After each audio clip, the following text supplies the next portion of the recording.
Hey there, hi there, ho there, vinyl community. It's another Mickey Mouse episode of VC Friday, and you're as welcome as can be.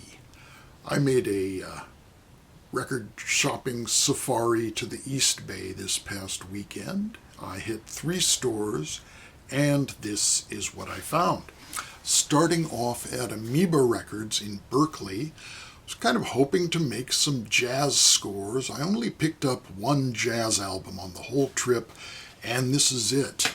On the Impulse label, recorded in 1966, Soul Duo by Shirley Scott and Clark Terry.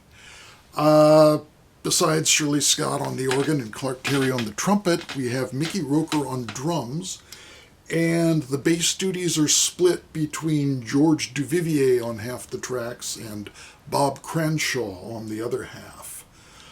The material is mostly originals, 4 by Shirley Scott, 2 by Clark Terry, and 2 standards. They do Corner Pocket from the Count Basie repertoire, a Freddie Green composition, and Heat Wave, Irving Berlin, which oddly is not listed in the track listing on the back cover, but it's the last track on the LP.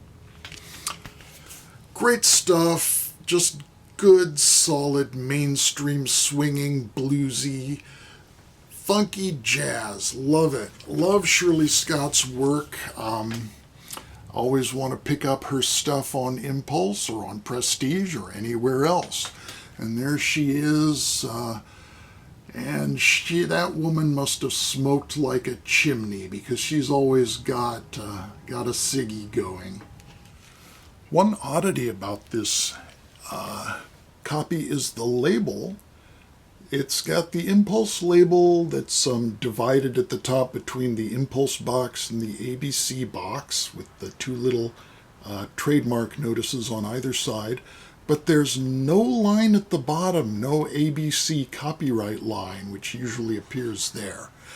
And Discogs lists this as a 1968 pressing, which I don't think is possible, because this divided box at the top indicates that this has got to be from 1970 at least, I think.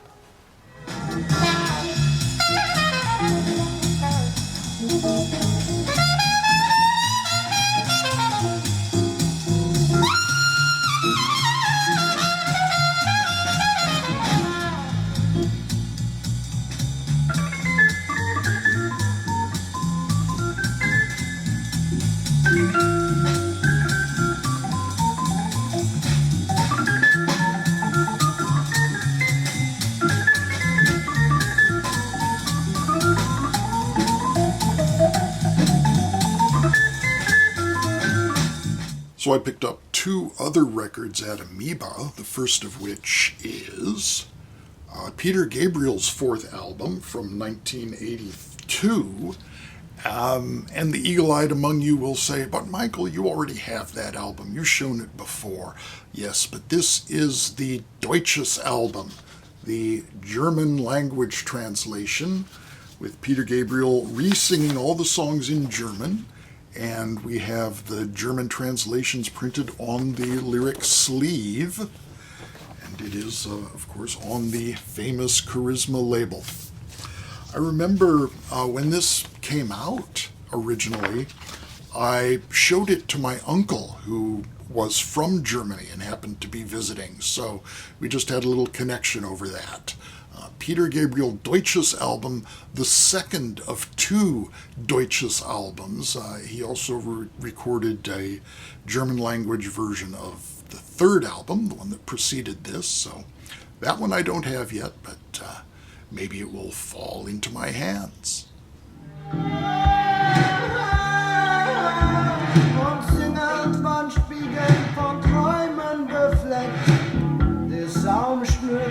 Was im Körper steckt, sanfte Bauch, gespannte Muskeln, weiche Tücher auf der Tigerhaut. Ruhig wie Gras, reif und schwer wie Blütenpollen, der Schwarm ist voll, keiner hat es And then the last album I picked up at Amoeba was this 1982 release from Cleveland's own Pere Ubu, Song of the Bailing Man. And this is the last album from the original run of Pere Ubu.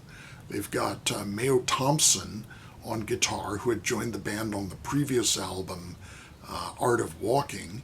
And now Anton Fear replaces Scott Krauss on drums. And this continues in the direction of Art of Walking as they turn away from the darkness of the early Pere Ubu into songs that are highly poetic and celebratory of everyday life and small pleasures and the natural world. This album also ties in with some David Thomas solo albums or recordings I have here. There is this EP, Vocal Performances, which contains an a cappella version of the song Petrified, which appears on Song of the Bailing Man. And then this live album from 1983, 83 is it? Wait a minute. Yes, 1983. Winter Comes Home. Just take out the label. Winter Comes Home, which is a live album where Thomas is accompanied. I'm getting Thomas and Thompson because Mayo Thompson is in the band. David Thomas also worked with Richard Thompson. But on here he's working with Lindsay Cooper on woodwinds and Chris Cutler on drums, both from Henry Cow.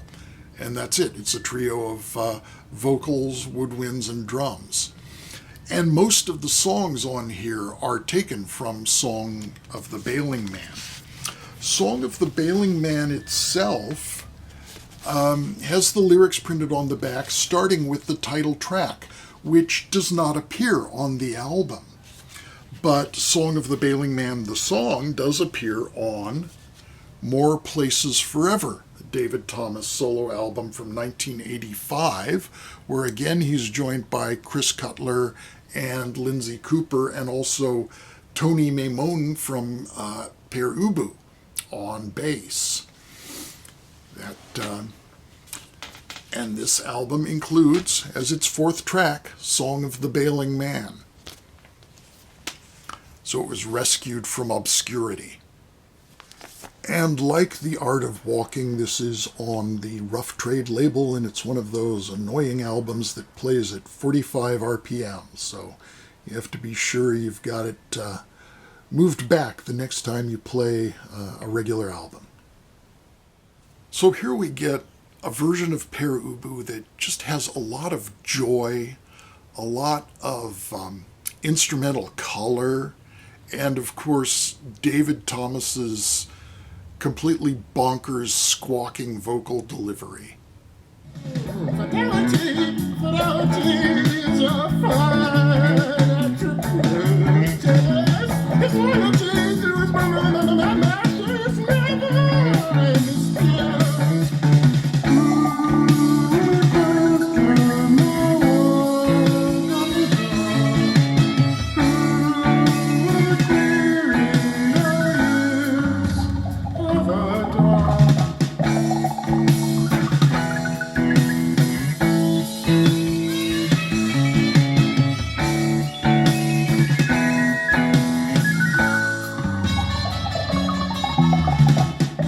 So my next stop was Rasputin's Records, which is only a block away from Amoeba in Berkeley. And they're usually a great place to see used records. So I walked in, handed in my backpack, headed downstairs to where all the used records are, and I was alarmed to see a notice posted saying, if you're going downstairs to find the vinyl, forget it, it's not there anymore. Yeah, except for the classical, that's still down there. Otherwise, all our vinyl's now up on the main floor. So I went to the main vinyl bins on the ground floor, and it looks like they're kind of closing out the used vinyl selection. The used stuff was just mixed in with the new. I didn't see any of the collectible wall kind of stuff. There may have been some kind of event that I missed, but it was very distressing because Rasputin's was a great place for collectible vinyl in the past. I probably could have asked somebody what was going on, but that might have been too sensible a tactic. So, really disappointed by what I saw on the main floor, and I did go downstairs for the classical section, and boy, if you want to dig through classical bargain bins, this is the place, because that's what they've got a lot of down there, at least for now. And I came away with 2 albums, and I spent a whole $3. So my first find from Rasputin was this 1959 recording of Gustav Mahler's Das klagende Lied, or the Lamenting Song. And this is recorded by the Hartford Symphony Orchestra with the vocal soloists Margaret Howell, Lily Chukasian, and Rudolf Petrak. And the conductor is Fritz Mahler. Fritz Mahler's dad was Gustav Mahler's cousin, so I think that makes Fritz Mahler the first cousin once removed of the composer, as I understand how that works. Das klagende Lied is a vocal piece, so we get the lyrics and translations on the back, the texts and translations, I should say. We don't call them lyrics in the classical world, that's too plebeian. And the story of the piece is based on the fairy tale The Singing Bone from the Brothers Grimm. So 2 brothers go out in the forest, and they have to find a magical flower and present it to the queen. And the one who presents the flower to the queen gets to marry her. So one brother finds it, and the other brother murders him and takes the flower, and he's going to be the lucky guy who marries the queen. So, in the meantime, a minstrel comes upon the now skeletal body of the murdered brother and decides that one of the long bones, I don't know which bone specifically, maybe the femur, maybe the tibia, maybe the radius, I don't know which bone makes the best flute, but he carves a flute out of one of the long bones. And he takes this flute to the court. And so that's the second part of the story. This was originally 3 movements. So the first part of the story is called Waldmärchen, or Forest Legend. And that's the story of the 2 brothers and the murder. And then the second part is the minstrel, the Spielmann, which is the story of the minstrel going into the forest, finding the dead body and making a flute out of the bone. And then the last movement is about the wedding, is about how the queen is going to marry the evil brother. Only the minstrel comes along and is part of the entertainment. He plays his flute, but the sound of the flute is the story of the murder. So the brother freaks out because he's been exposed, and the queen freaks out, and the whole world freaks out. So there's a big earthquake, and the castle comes tumbling down, and that's the end. So the story's in 3 parts, and Mahler decided at some point that it was all too much. So he suppressed the first movement of the piece. And this is the version that he then made official, that contains only 2 movements, the story of finding the flute and then the story of the wedding. And the actual action of the murder is not here. There are a lot of later recordings where you get the full 3-movement version, but that's too long for a single LP. So the official Mahler approved condensed condensed milk version. That fits on an album, and that's what we get here. I was completely unaware of this recording on the Vanguard label. I don't even know this red Vanguard label very well, but there it is. Original inner sleeve with other Vanguard titles. Got Odetta there, I have that one.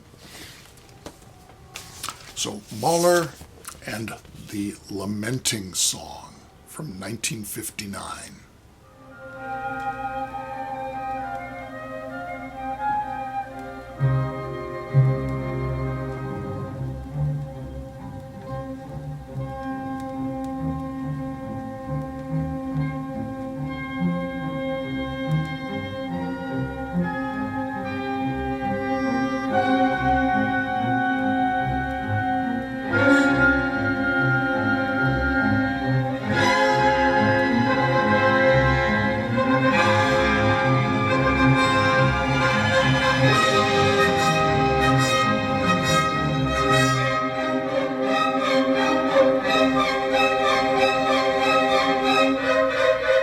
And the other record I picked up at Rasputin's was Contemporary Music for Trumpet and Organ.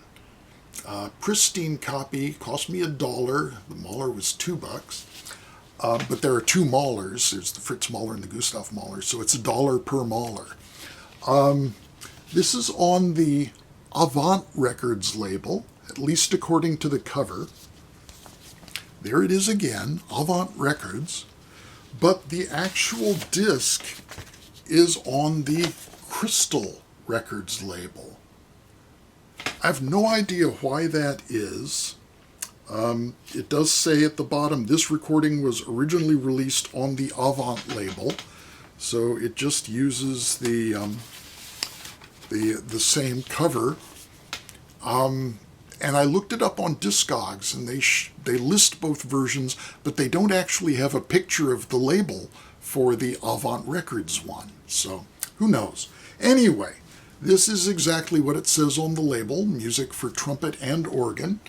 And here we've got the performers, Anthony Plog on trumpet, Madeline Swearingen on the organ, and Barbara Bing, who contributes vocals on just one of the compositions. There are 5 pieces here.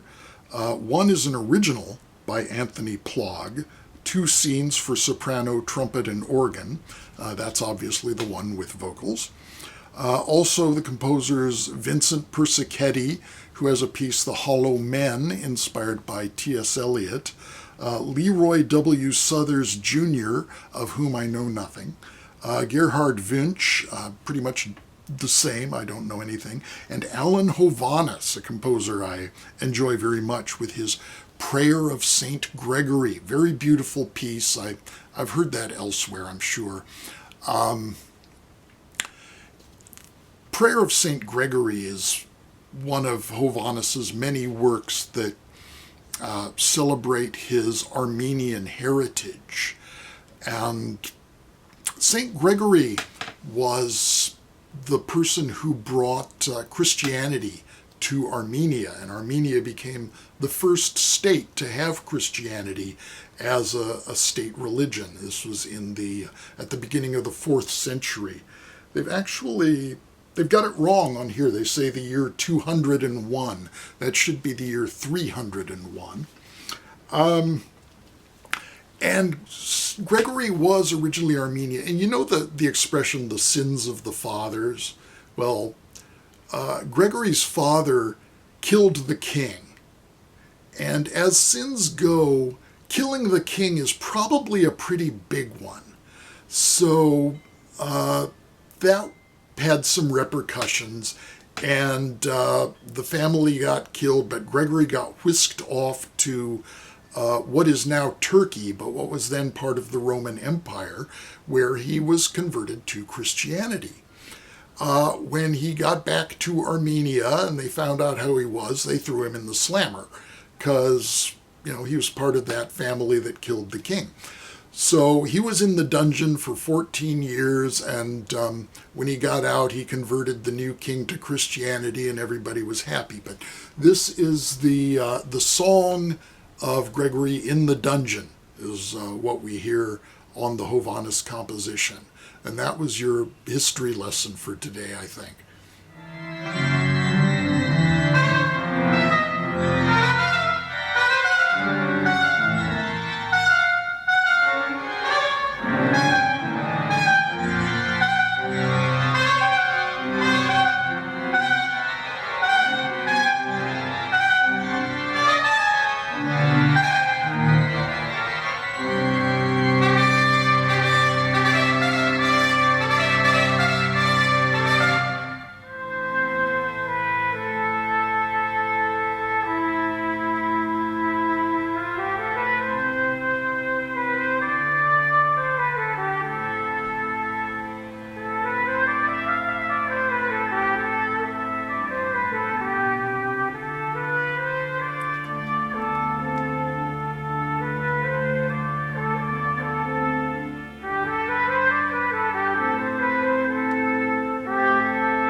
Finally, I headed over to Hercules Records in Oakland, where I found this really interesting 1973 compilation from the Harvest label, released in Germany, despite the English title, Harvest Hits the Road.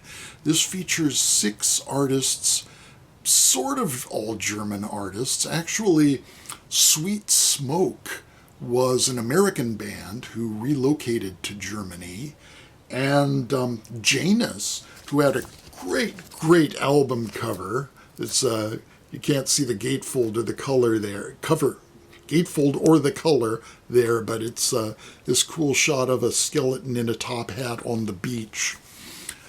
Would love to find an original of that, but those are not bargain bin items by any means. Janus was a band that was formed in Germany, but the musicians were all English. Otherwise, we have Triumvirate, probably the best known, representing the real prog world. This is not really a krautrocky kind of album necessarily. It's more mainstream music, but we do get Triumvirate, who have the Emerson, Lake and Palmer kind of sound, and Eloy, who are kind of a Pink Floyd-ish space rock band, sharing with more obscure artists like Tanned Leather, whose music is kind of folky. This track even includes banjo. It's more like Buffalo Springfield, Help Yourself, Crosby, Stills, Nash and Young kind of sound. Cobra, it was a band spelled with 2 A's, C-O-B-R-A-A, was a band that didn't even have an album out at the time, so this is both sides of their first single. Roundhouse is a band that's kind of inspired by Blood, Sweat and Tears. Maybe it sounds a bit like If. They've got horns and soul vocals. So that's the music we have here. Some of the bands have only 1 track, others have 2. We open with a non-LP track by Triumvirate, Ride in the Night, a bit more rocky, rock and roll than typical Triumvirate fare. We also, on the other side of the album, have an edited down version of the side-long track from their debut album, Mediterranean Tales. And it's an excerpt from Across the Waters, consisting of the last 3 sections, which are 5 O'Clock Tea, Satan's Breakfast, which incidentally is Grape Nuts, and Underture, which is the Mozart adaptation. It's a reprise of the overture, which is the Mozart theme that opens the side. Silly Sally by Sweet Smoke is also a cut-down version of a side-long track from the album. So, not killer stuff, but just a fun album to have. I really liked finding this one. Don't forget your neck, don't leave out the screw. What you trying to do? Scream the sacred glue. We'll stick it to the sky, about 842. Walk into a bar of solid moon. Don't walk underground until it's soon.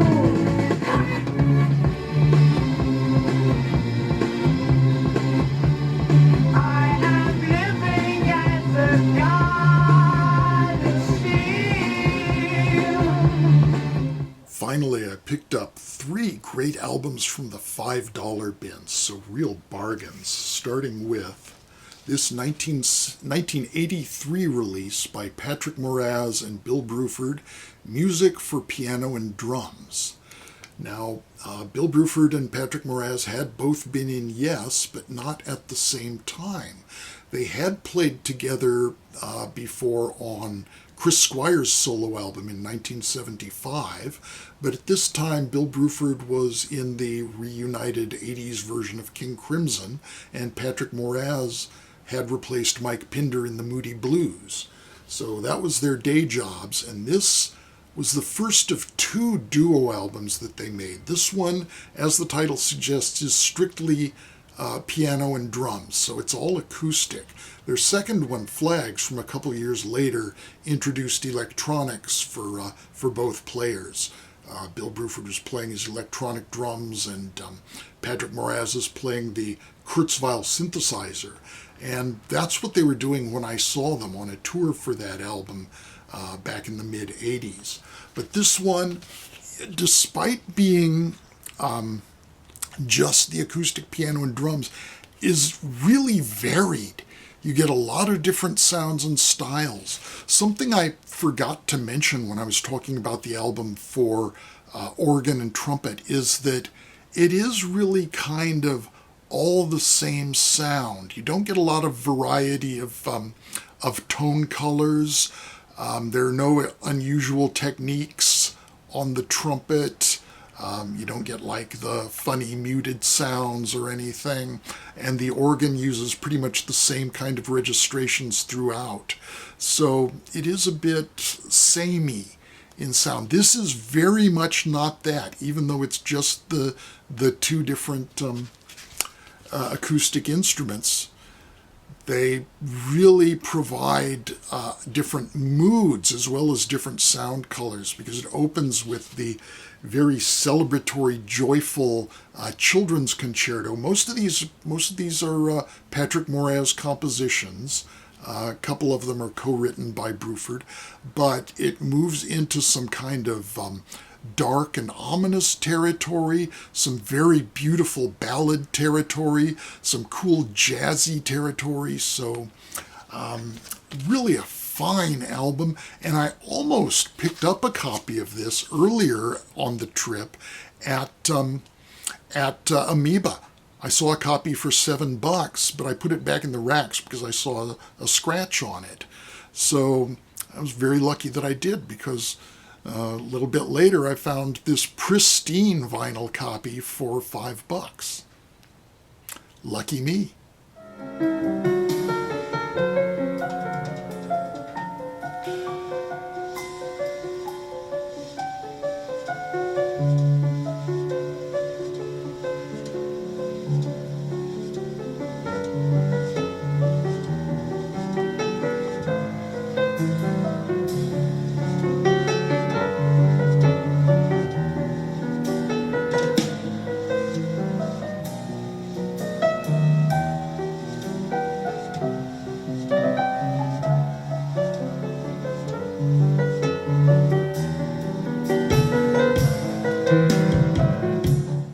This next one I've been thinking for some time. I ought to pick this up just for the novelty of it at least. But it's a really good album too, and that is True Colors by Split Enz, those boys from Down Under, or actually since they're from New Zealand, I guess that's Down Under and to the right.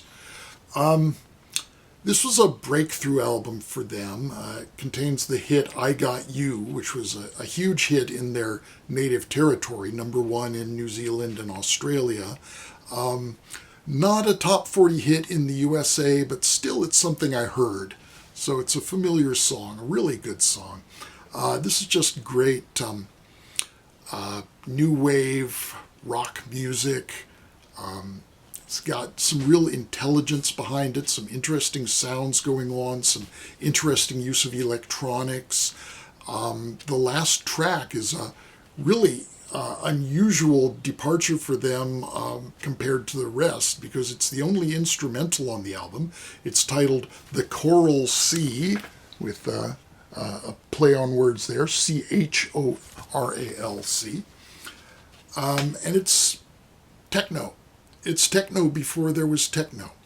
But this album is, besides the music, famous for its gimmicks. Besides the fact that it was released in a bunch of different versions with different colors. I happen to get the color scheme that's the same as the example they show on Wikipedia, but there are, I think, originally 4 different color variations, sort of the same thing Genesis did with Abacab, and then it was re-released at different times with additional ones. And there was also a promo copy, and this is the one that you can't find because I think they only made 100 pressings of it, that was black and white, and it was sent out as a promo with a set of felt markers so you could do your own color scheme. Here is the inner sleeve with the band members. And the other gimmick that this is famous for is the laser etching. I don't know how well this is going to come through, but I can see, I don't think you're getting any color, but you can see the shapes. They're etched into it on both sides, which I didn't realize. I thought this was only on one side, and for some reason, they do the label there and just have a plain black label on the second side. But I don't know. Oh, there I can see the colors are coming through. You've got to be able to have that little diffraction so you get the spectrum going. Yeah, that's nice. I just like playing with it. Who wants to listen to music anyway? But I don't know how they can do that and end up with a playable record, but it sounds fine. You just see all that stuff going on the surface. You go, ooh, what's going to happen when I put the needle on? It's going to sound like scraping and pinging and who knows what. But nope, they did it, and it sounds fine, and it looks really cool, and there you go, split ends. She speaks to me with ultra high frequency. Radio band is gone. Gonna listen till I go home. Ooh. What more can a poor boy do?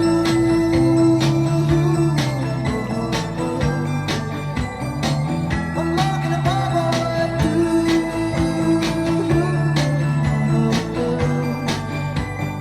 And finally, this 1982 release from Bill Nelson, The Love That Whirls, subtitled Diary of a Thinking Heart.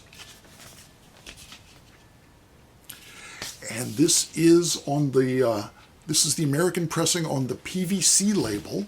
I wasn't sure that they had done this, but this is the double LP version, which has disc 1 as the actual album, The Love That Whirls, and that has its own inner sleeve with lyrics on the back, and this is great melodic, catchy, very rhythmic synth pop with just touches of prog.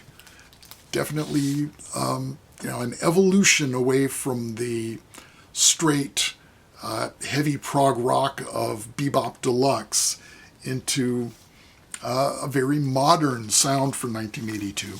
And the second disc is La Belle et la Bête. And this is a bonus LP with a completely different concept. It's all instrumental music. It is instrumental music, and it's incidental music. It's incidental music for a stage performance of Beauty and the Beast. And it's a Yorkshire acting group, so I'm not sure why it's La Belle et la Bête, except that Bill Nelson is a big Cocteau fanatic, so I think that answers my own question. But this is a great album, really good songs, really good ambient-ish mood-setting instrumentals on the respective discs. And for $5, wow, this one's a no-brainer.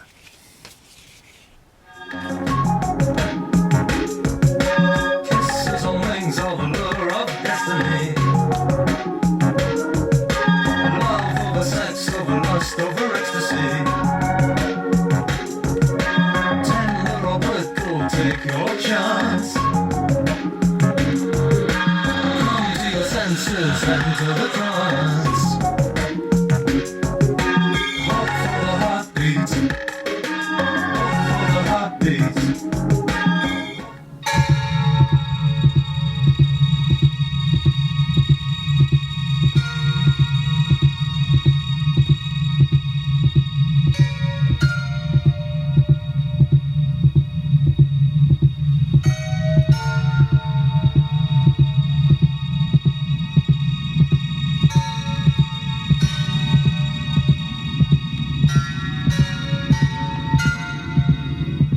So that's VC Friday. I'll be back next week with more of the same. In the words of John Lennon, it'll be the usual rubbish, but it won't cost much. Thanks very much for watching. Be well. I will talk with you again soon. Bye-bye for now. Hey, bud, you got a spud? No fool, but I got a cool.